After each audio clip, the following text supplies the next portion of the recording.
लेकिन ये कह रहे हैं कि आप इतना देखो कि हमारा वेलफेयर सोचना चाहिए, सोसाइटी ने हमें ना उस नजर से देखना चाहिए कि ये कितनी टफ लाइफ जीते हैं। फिर उसके बाद अगर हम थोड़ा सा बुरा भला मुंह से कभी निकल जाए किसी को तो हमें माफ भी कर देना चाहिए भाई समझ के, क्योंकि हम आपके ही भाई हैं और आपके लिए ही है।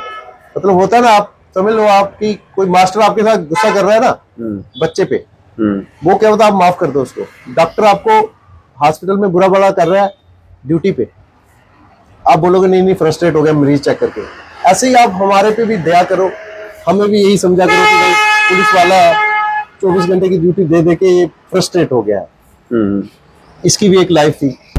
आज की खास मुलाकात में हमारे साथ मौजूद है जम्मू कश्मीर पुलिस में एज अ इंस्पेक्टर के पद पे तैनात हैं जावेद चौधरी साहब। लेकिन जावेद चौधरी साहब को जिदा द कॉप के नाम से जाना जाता है और एक हीरो के रूप में इनको जाना जाता है पूरे जम्मू कश्मीर में। शायद ही कोई होगा जो इनको नहीं जानता होगा। सोशल मीडिया पे बहुत ज़्यादा एक्टिव हैं अपनी फिटनेस को लेके, अपने जिस तरह से इनका बिहेवियर है या चलना फिरना है, या आप देख सकते हैं तस्वीरों में किस तरह से ये मतलब एक हीरो से कम नहीं है जो सेलिब्रिटी हैं जम्मू कश्मीर की, हमारी जम्मू कश्मीर पुलिस में। बात करेंगे इनसे।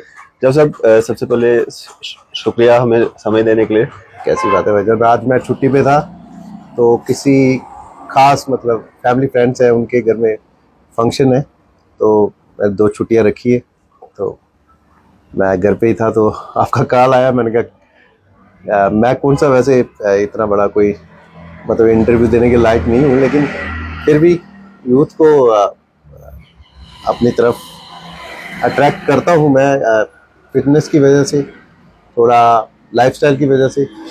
और आजकल मैं लाइव वीडियोस पे ज़्यादातर उनको गाइड करता रहता हूँ नशे के खिलाफ, या फिर लाइफस्टाइल कैसे मेंटेन करना है, जब बिजनेस ही करना है तो कैसे करना है, और अगर जॉब करनी है तो जॉब के साथ साथ या बिजनेस के साथ साथ अपने लिए अपना सेल्फ के लिए टाइम कैसे निकालना है, ये गाइड करता रहता हूँ यंग जनरेशन। जब सब आप एक मिसाल हैं युवाओं के लिए, एक मोटिवेशन है, एक सबक है। और खासकर हम पुलिस विभाग की भी अगर बात करेंगे तो पुलिस विभाग में भी कुछ समय के बाद जो है मतलब लोगों का वेट बढ़ना शुरू हो जाता है। तो आपने अपने आप को मेंटेन किया है, फिट किया है, जिससे और लोगों को भी एक सीख मिलती है कि हमें भी फिट रहना है, खासकर पुलिस विभाग में अगर हम काम कर रहे हैं। तो आप इस फिटनेस के लिए कितना मतलब मेहनत करते हैं, क्या कुछ रूटीन रहती है आपकी? सर फिलहाल मैं इस वक्त अनफिट चल रहा हूँ क्योंकि मुझे थोड़ा डेंगू हो गया था बीच में। अभी मैं पुट ऑन किया है, 10 kg कम से कम वेट मेरा रेगुलर वेट से अप है। लेकिन मेरा लाइफस्टाइल, मेरा रेगुलर जो एक्सरसाइज का टाइम है वो फिक्स है, तो उसको मैंने छोड़ा नहीं है। जब थोड़ा मतलब गेन इसलिए हुआ है क्योंकि बीच में 4 महीने मेरे से एक्सरसाइज नहीं की, वो हो नहीं सकी बीमारी की वजह से। तो फिलहाल अभी भी मैं पोस्टेड हूँ कठुआ में। कठुआ ट्रेनिंग सेंटर में मैं जो नए सब इंस्पेक्टर्स आए हैं उनको लेक्चर देने जाता हूँ एज अ लॉ इंस्पेक्टर। तो सुबह मेरी मॉर्निंग रूटीन है 6 बजे, अगर वहाँ 6 बजे मैं बेड को छोड़ना ही पड़ता है, मतलब नमाज के आसपास। तो फिर उसके बाद आप ब्रेकफास्ट, फिर साथ में सफ़र है मेरा 2-2.5 घंटे का। वहाँ से फिर मैं वापस आता हूँ जब मैं 5-6 बज जाते हैं। तो जब मैं 6 बजे वापस पहुँचता हूँ जम्मू, तो आके मैं आते ही पहले एक कॉफ़ी लेता हूँ, फिर मैं जिम चला जाता हूँ। तो मैं 9 बजे रात को घर पहुँचता हूँ। तो आप समझ लो कि मैं डेडिकेटेड कितना हूँ फिटनेस के लिए, कि मैं 5 घंटे का सफ़र करके भी आके फिटनेस के लिए टाइम निकालता हूँ। तो मैं यही चाहता हूँ कि हर किसी को ऐसा करना चाहिए, मतलब अपनी फिटनेस के बारे में सोचना चाहिए और अपने लिए टाइम निकालना चाहिए अपनी फिटनेस के लिए, जान के लिए। क्योंकि आप फिट हो तो आप कुछ भी कर सकते हो, आप ड्यूटी कर सकते हो। अभी मैं थोड़ा फिट हूँ तो मैं कठुआ रेगुलर अप डाउन कर रहा हूँ, 200 किलोमीटर का सफ़र बन जाता है। तो आप समझ रहे हो 200 किलोमीटर का सफ़र करना है, 4-5 घंटे टाइम लगता है उसमें, फिर जाके 4-5-6 घंटे की ड्यूटी भी करनी है, फिर वापस आना, आके जिम भी करनी है। फिटनेस इतनी ज़रूरी है, अगर आप फिट नहीं हो तो फिर आप कुछ भी कर रहे हो मतलब वो अधूरा ही है। जैसा थोड़ा अपने बारे में बताइए, शुरुआत स्कूलिंग कहाँ पे हुई, बेसिकली रहने वाले कहाँ के हैं, और कॉलेज और पुलिस में आना कैसे हुआ? आ, आपने सवाल जहाँ पे बैठ के पूछा है, ये ट्विन विलेजेस है, छन्नी चवादी। आज का मॉडर्न जमाना है भाई। आज आप इसको छन्नी हिम्मत कहते हैं। छन्नी भी ये मेन गांव था पहले। मेरा विलेज साथ वाला चवादी, जिसको आजकल सैनिक कॉलोनी कहते हैं। सैनिक कॉलोनी और छन्नी हिम्मत नाम ज्यादा मशहूर हो गए हैं क्योंकि ये कॉलोनीज बन चुकी है, लेकिन मेन ये ट्विन विलेजेस थे। मैं चवादी विलेज से हूँ। अच्छा। तो मैं वहाँ पे मेरा जन्म हुआ चवादी में ही, और मेरी स्कूलिंग सारी सैनिक कॉलोनी जम्मू पब्लिक स्कूल में हुई है 12th तक। 12th के बाद मैंने कॉलेज किया है MM college, government MM college Vikram Chowk. College के बाद मैंने PG नहीं किया। मैंने 4 साल कम्पिटिटिव की तैयारी की, KS की। उसमें मैं ड्रॉप हो गया, लेकिन मैंने साथ साथ SI का एग्ज़ाम दिया था, वहाँ पे मैं सिलेक्ट हो गया। जब मैं सिलेक्ट होता हूँ तो मैं बतौर SI पुलिस ज्वाइन करता हूँ, तो मैं ट्रेनिंग सेंटर जाता हूँ। कब की बात है? ये है 2010। अच्छा। 2010 में जब मैं जाता हूँ तो ट्रेनिंग सेंटर में जाके थोड़ा डिफरेंट ही लगा कि हाँ भाई, क्योंकि घर में कभी इतना दबका इतना कुछ, इतनी हार्डशिप कभी देखी नहीं थी लाइफ में। घर से मैं अच्छा था, अच्छी लाइफ थी। मैंने जब शौक के लिए नौकरी ज्वाइन की तो मैंने देखा कि काफी टफनेस है, क्योंकि पुलिस की जॉब तो है ही टफ। तो अगर ट्रेनिंग ही टफ नहीं होगी तो फिर आगे आप लाइफ कैसे निकालोगे। ट्रेनिंग काफी हमारी टफ होती है, तो उसमें बड़ा कुछ सीखने को मिला, बड़े नई चीजें सीखी। और सबसे पहले मैंने सीखा खुद शेव करना। अच्छा। मैं आपको बता दूं कि मैं खुद शेव नहीं कर सकता था पुलिस ज्वाइन करने से पहले। अच्छा। वहाँ अपने बैचमेट्स, उनसे सीखा कि भाई कैसे रेगुलर शेव कर, क्योंकि रेगुलर शेव वहाँ करनी पड़ती है बिल्कुल। तो मैं ऐसे तो हम बार्बर से शेव करवाते थे हफ्ते के बाद, लेकिन फिर रेगुलर शेव, रेगुलर क्लीन रहना सीखा वहाँ पे। ये डिसिप्लिन है, डिसिप्लिन पार्ट ऑफ डिसिप्लिन है। पहला हमने यही सीखा। तो फिर उसके बाद धीरे धीरे फिटनेस की साइड में पहले भी था, लेकिन वहाँ पे ज्यादा ही फिट हो गया मैं। और इवन जो जीन्स मैं डालता था उस वक्त ट्रेनिंग में, जब मैं वो जीन्स 3 महीने के बाद डालता था, वो गिर जाती थी अगर बेल्ट नहीं पहनता था। तो इतना उन्होंने मेरा वेट लॉस किया था। वो सारी चीजें उन्होंने मेरी एज 10 इयर्स कम से कम पीछे ले गए वो। तो मुझे एक नया जावेद, नया जेदा मिला अपने आप में पुलिस ज्वाइन करने। पुलिस ने मेरी पर्सनालिटी को डिफरेंट कर दिया। तो पोस्टिंग कहाँ कहाँ पे रही आपकी, और किस तरह का एक्सपीरियंस रहा? पोस्टिंग, मेरी पहली पोस्टिंग होम डिस्ट्रिक्ट में रही, जम्मू डिस्ट्रिक्ट में। और पुलिस स्टेशन जहाँ आप बैठे हो, यही मेरा पहला पुलिस स्टेशन था, छन्नी हिम्मत। एज अ PSI मैंने यहाँ ज्वाइन किया।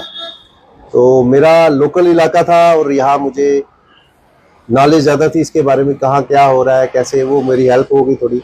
फिर मैं गांधीनगर पुलिस स्टेशन में रहा। मैंने वहाँ पे 5 से 7 साल काम किया है गांधीनगर पुलिस स्टेशन में।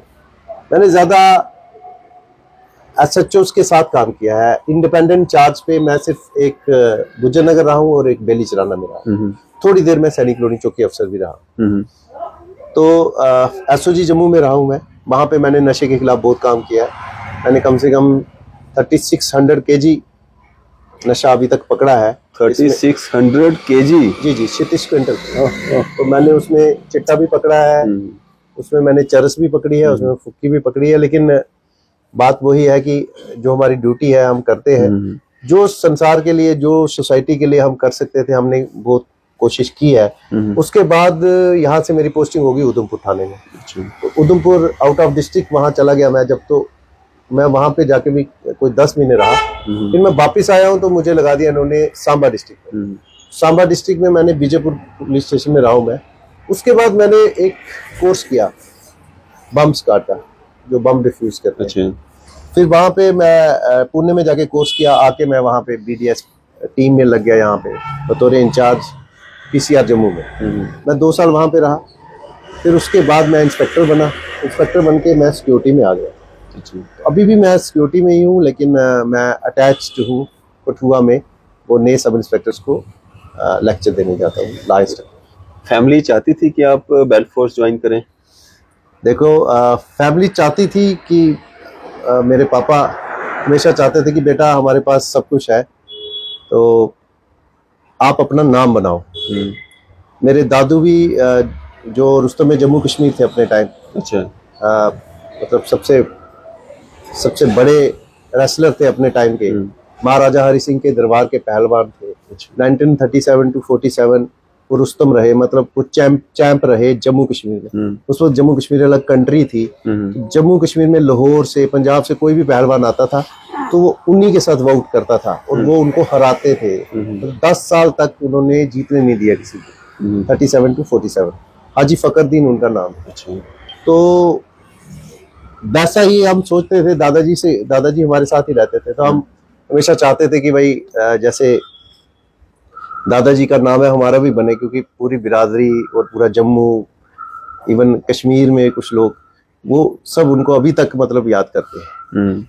तो सियालकोट में आप चले जाओ, अब वो पाकिस्तान का एरिया आ गया है, वहां तक लोग आज भी अगर कोई जिंदा होगा पुराना तो वो जानता है कि फकरुद्दीन पहलवान क्या थे, क्या उनका रुतबा था सोसाइटी में। फिर उसके बाद उन्होंने मुझे कहा कि पहलवानी वगैरह में बेटा शौक, मैंने कहा मुझे शौक है, मुझे भी पहलवान बनना है। तो कहते नहीं, आपका जमाना चेंज हो गया है, आप पढ़ो और आपने ऑफिसर बनना है, आपने हमारे खानदान का नाम बनाना है। तो मैं फिर उसी तरह से पढ़ाई की, तो यहाँ पहुंचा हूँ। तो अपनी छवि को हमेशा साफ रखा और कोशिश की कि लोग हमसे फायदा ही ले, हमारी तरफ से पब्लिक को कोई नुकसान ना हो, कभी किसी के दिल को ठेस नहीं पहुंचाई, कभी किसी का हक नहीं मारा, बिल्कुल।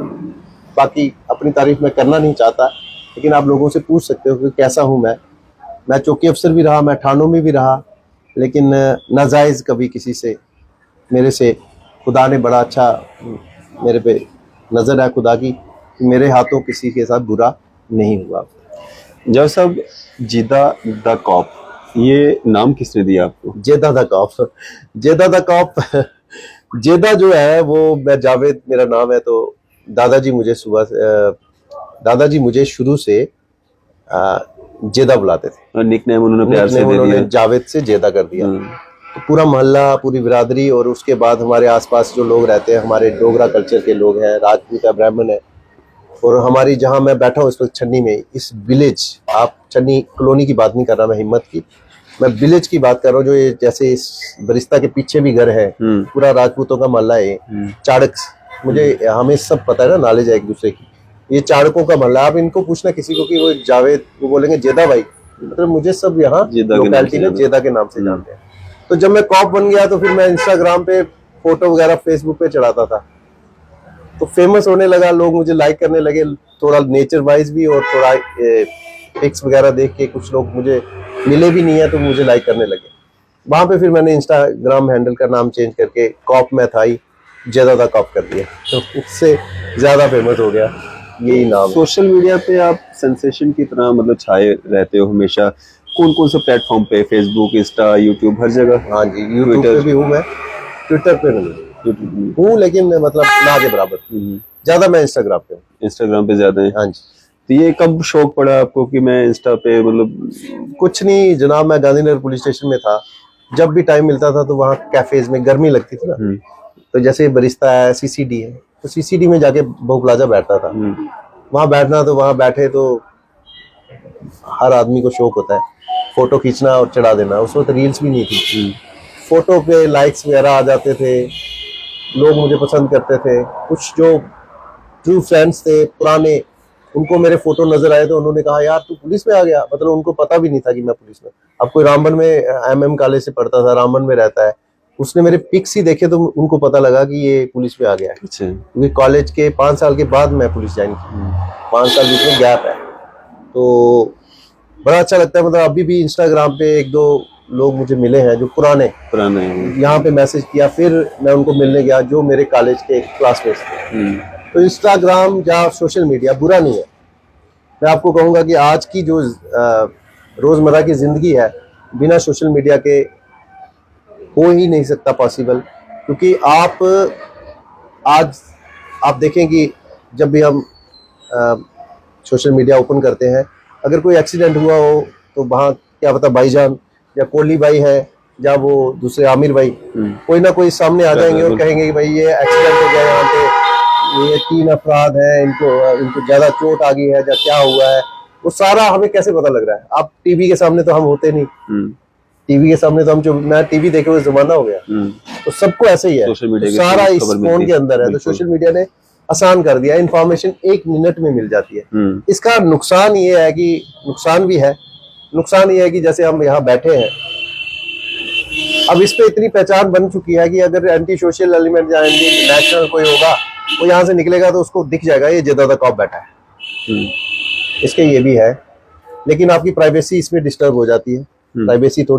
प्राइवेसी ये है कि आप फैमिली के साथ गए हो तो आपको लोग पहचान रहे हैं वहाँ, बिल्कुल। तो अगर आप एक पुलिस ऑफिसर हो, जहाँ उसमें थोड़ा सा रिस्क भी रहता है, इसमें कोई शक नहीं। मैं इसमें चाहे 2% ही रिस्क होता है, वो रहता है कि आप एक फोर्स से हो और आपको लोग पहचान रहे हो। यही सोसाइटी है जिसमें हर किस्म के लोग हैं, अच्छे भी यही हैं, बुरे भी यही हैं। तो आपको अच्छे भी देख रहे हैं सोशल मीडिया पे और बुरे भी देख रहे हैं। खैर वो तो सब खुदा के हाथ में है, लेकिन यह कि ओवरऑल मैं ये कह रहा हूँ कि सोशल मीडिया बहुत अच्छा है। पॉजिटिव एस्पेक्ट इसका देखा जाए तो आज की डेट में मैंने, अगर जैसे मुझे लोग पसंद करते हैं और जैसे मैं फेमस भी हूँ, अगर मैंने कोई भी बिजनेस खोलना हो जॉब छोड़कर, तो 1 मिनट में मैं स्विच कर सकता हूँ उस बिजनेस पे। इवन ऑनलाइन बिजनेस भी मैं आराम से 5-6 महीने में सेटल डाउन हो जाऊंगा उसमें। ये सोशल मीडिया की पावर है। सर, पुलिस में रहते हुए मतलब जब आप पुलिस ज्वाइन करते हैं, उसके बाद ट्रेनिंग होती है, उसके बाद जो हमें बदलाव पुलिस जो सर्विस में होते हैं लोग, उनमें देखने को मिलता है, पेट बाहर आ जाता है, वजन बढ़ना शुरू हो जाता है। मतलब एक्टिव रहना कितना जरूरी है? कभी चोर के पीछे भागना है, स्मगलर के पीछे भागना है, नशा तस्करों के पीछे भागना है, फिर जब आपका वेट ज्यादा होगा आप भाग नहीं पाओगे उनके पीछे। तो फिट रहना एक पुलिस कॉप के लिए कितना जरूरी है? फिटनेस मैं पहले भी आपको बता चुका हूँ कि सबसे इंपॉर्टेंट है हमारी जॉब में फिटनेस। हमारी जॉब, पुलिस की जॉब, पुलिस, बिल्कुल ठीक है। आप फोर्स से हो और आप फिट नहीं हो, आप दौड़ भाग नहीं कर सकते, तो मतलब आप ड्यूटी नहीं दे सकते सही तरह से।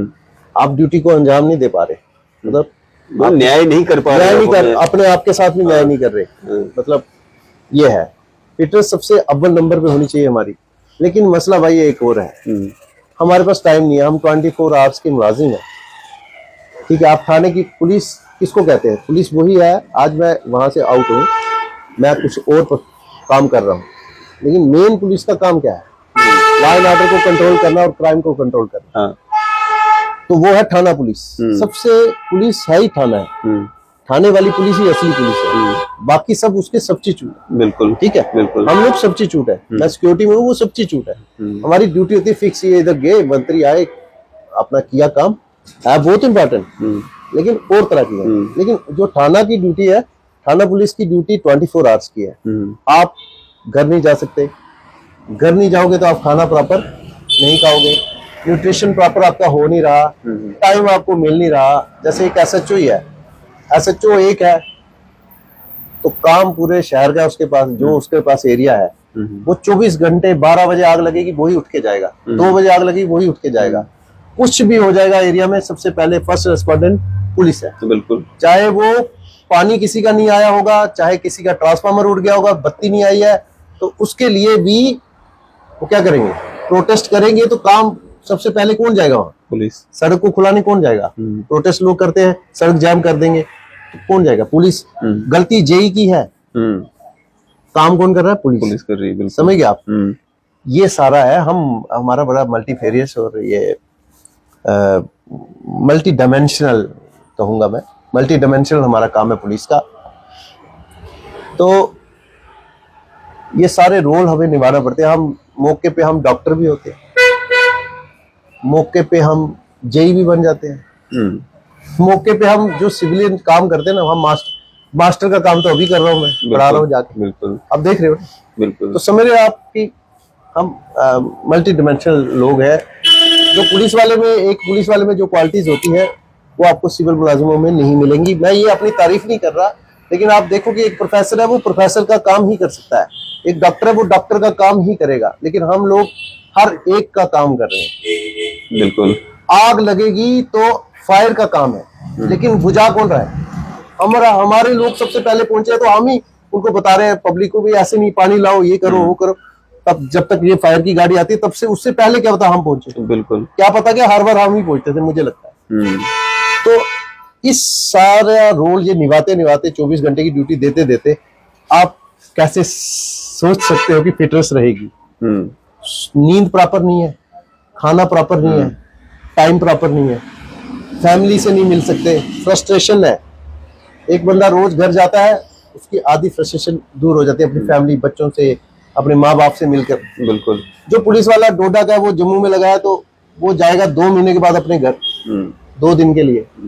उसमें कितना फ्रस्ट्रेशन लेवल होगा, पोस्टिंग्स मैनेज करना। लेकिन ये कह रहे हैं कि आप इतना देखो कि हमारा वेलफेयर सोचना चाहिए, सोसाइटी ने हमें ना उस नजर से देखना चाहिए कि ये कितनी टफ लाइफ जीते हैं। फिर उसके बाद अगर हम थोड़ा सा बुरा भला मुंह से कभी निकल जाए किसी को, तो हमें माफ भी कर देना चाहिए भाई समझ के, क्योंकि हम आपके ही भाई हैं और आपके लिए ही है।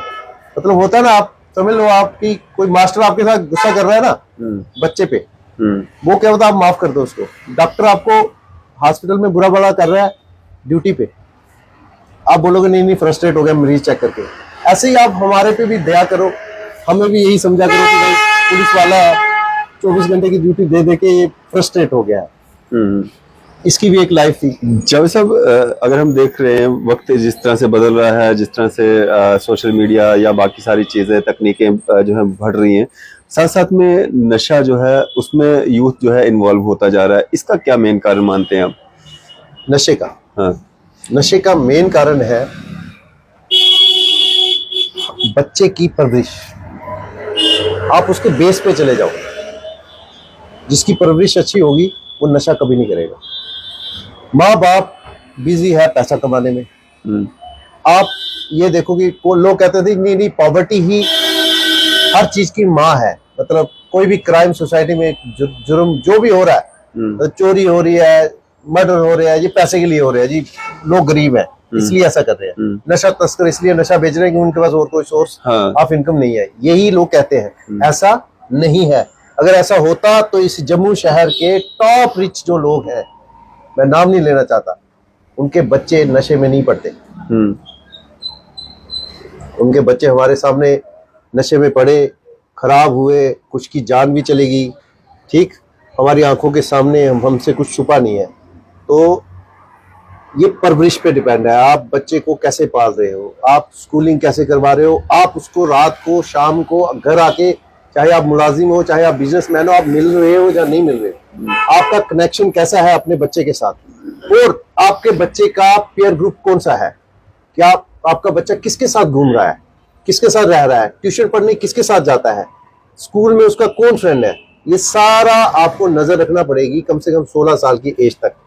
फिर कुछ नहीं होगा, उसके बाद नहीं बिगड़ता, उससे पहले ही होगा। जो होगा, जिसने खराब होना होता है वो 15-16 की एज में हो जाएगा। और छोटा बच्चा होता है, दिमाग कम होता है, जो चिट्टा वगैरह के ये व्यापारी होते हैं वो पहले उनको फ्री में पिलाते हैं, लत लगाने के लिए। उनको पता है ये बहुत अमीर बंदे का, जो अफोर्ड करने वाले बंदे का बच्चा है, ये कल को हमें भी पिलाएगा।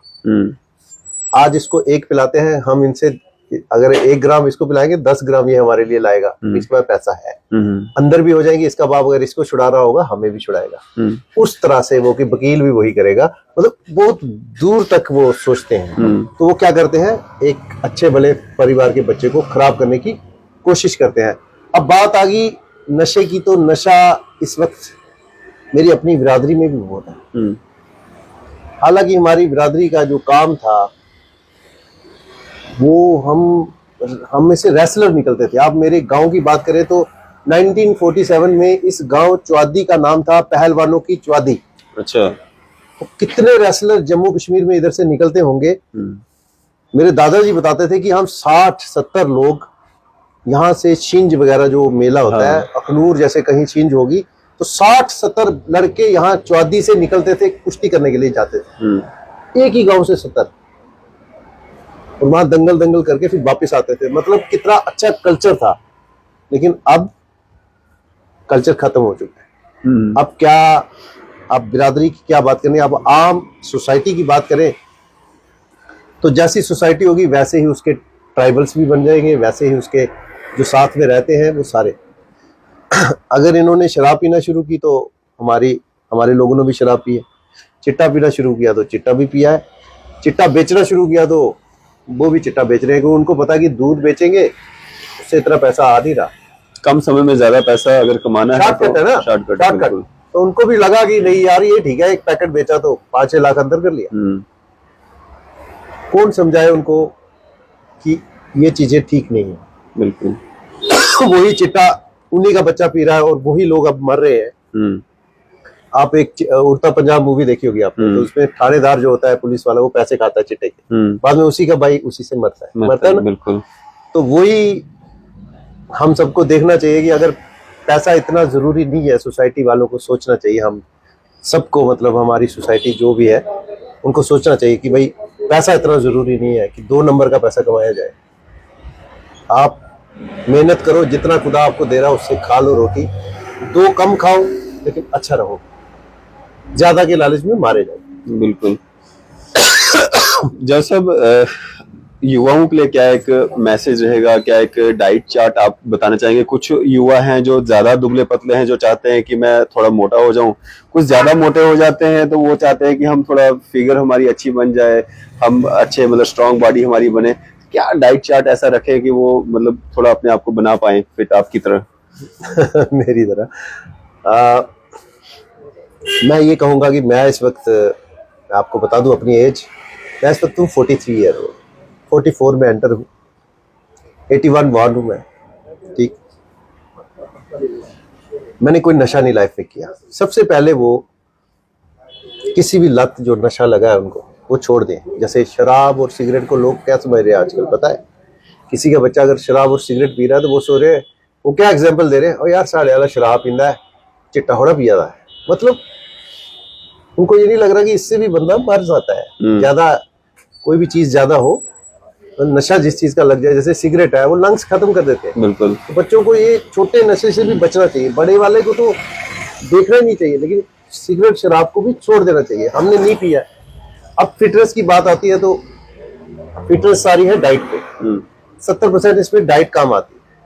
तो मैं जो अपने आप में कमी मैं देखता हूँ तो मेरी भी डाइट ही कम रह जाती है, क्योंकि टाइम नहीं मिलता कई बार तो प्रॉपर उसमें डाइट में रहने का।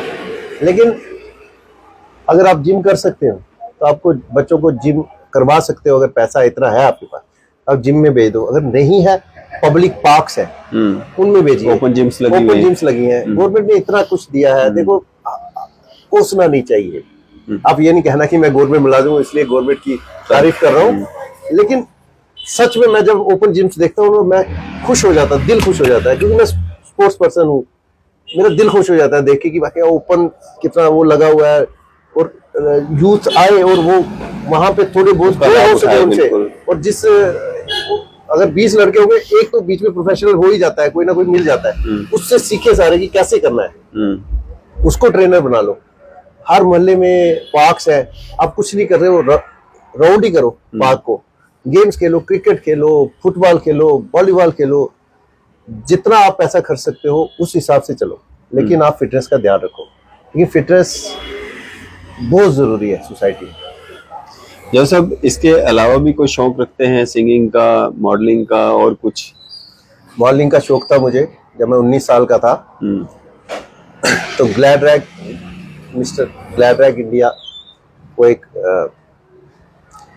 सेटअप है, वहाँ पे मॉडलिंग हंट पे जाते हैं लोग। तो कोई दिल्ली का कोई बंदा मुझे मिला, तो उसने मुझे कहा कि जावेद भाई आप दिल्ली आओ मेरे पास, आपका फोटो शूट लेंगे। वो क्या कहते हैं उसको, कौन सा वो फोटो वगैरह लेते हैं ना? जी। पोर्टफोलियो शूट करेंगे तो फिर आपको भेजेंगे। तो मैंने कहा ठीक है, तो पापा से पूछूंगा। तो मैंने पापा से पूछा, जैसे मैंने पापा से पूछा तो वही देसी फादर्स, जूता पड़ेगा मॉडलिंग कराऊं तुझे, पढ़ चुप करके, ठीक है। तो मैं पढ़ाई वगैरह में एंटर हो गया। तो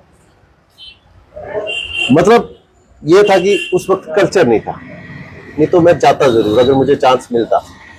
खैर वो वाला शौक मैं अब रील्स पे पूरा कर रहा हूँ। रेस पे पूरा कर रहे हैं। अब पुलिस में आकर भी मतलब अपना सोशल मीडिया पे प्रेजेंस रखी हुई है, जितना मैं कर सकता हूँ इतना कर रहा हूँ, जो मेरे से हो सकता है।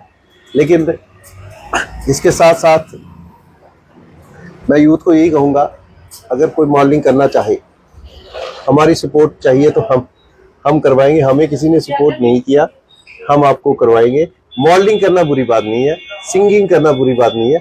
बुरी बात है नशा करना, हाँ। बुरी बात है फ्रॉड करना पब्लिक के साथ, जैसे किसी के पैसे मारने, बिल्कुल। झूठ मारना, किसी की नौकरी लगवाने के लिए पैसे ले लेने।